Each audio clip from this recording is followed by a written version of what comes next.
You may have heard that we have today more scientists alive than all previous mankind put together. And you may well ask, what are they all doing? And the answer will come back, they're all solving problems. Now you might get really worried, aren't we running out of problems? But no, don't worry about that.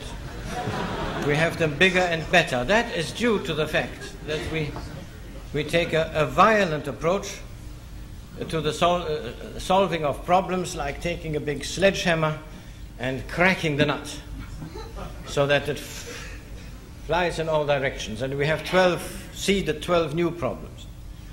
And then we take 12 sledgehammers. That's called exponential growth.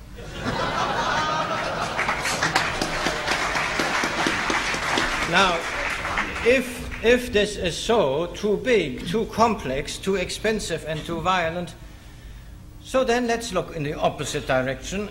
Are we really so daft, so incompetent, that we can't find solutions to our problems with rather smaller equipment, simpler equipment, cheaper equipment, deploying a soft technology, a technology that works with nature and doesn't bludgeon her all the time? Now this is the approach of intermediate technology or alternative technology, a new direction of looking. It's not a definition of something in particular, it's a new and different direction of looking to correct the over-exaggerated development of the last 50 or 100 years. Not to throw away any science, but to use science in a more humane way. To my little book, which some of you have seen, I gave the subtitle, Economics as if People Mattered.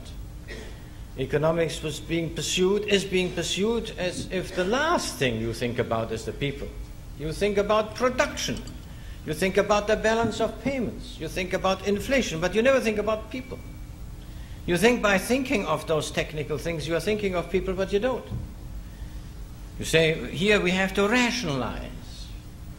So many people are thrown out of work. What becomes of them? Oh, well, these are the social consequences. Yes, somebody has to attend to this. That's not the starting point of thinking, but it comes later. Now, one of the most interesting developments in this society, and in some others, goes under the name of technology assessment. Namely, that people have grown wise to the fact that technology is being used, developed, possibly in the wrong directions, and before any great new program or project is launched, they want it assessed. The whole question is, how do you assess it? Now, I would propose that 4 questions should be asked in this assessment. The first 2 relate to humanity. After all, it isn't worth doing anything officially with taxpayers' money or other people's money of any kind unless it is related to the problem of poverty. The rich, in all conscience, don't require help. It's the poor that require help.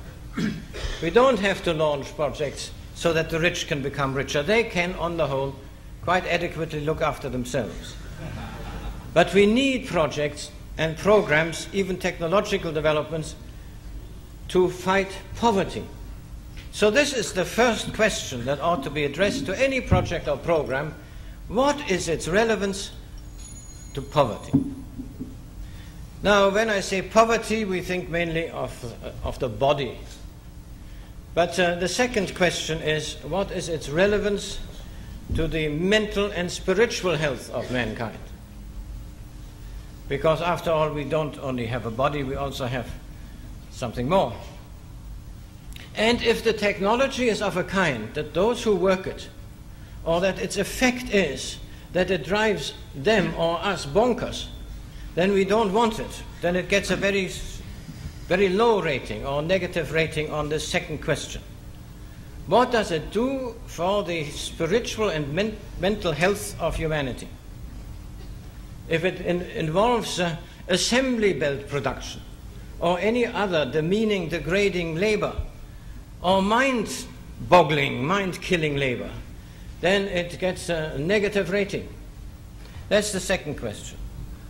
The third question to be addressed is, what does it do to living nature around us?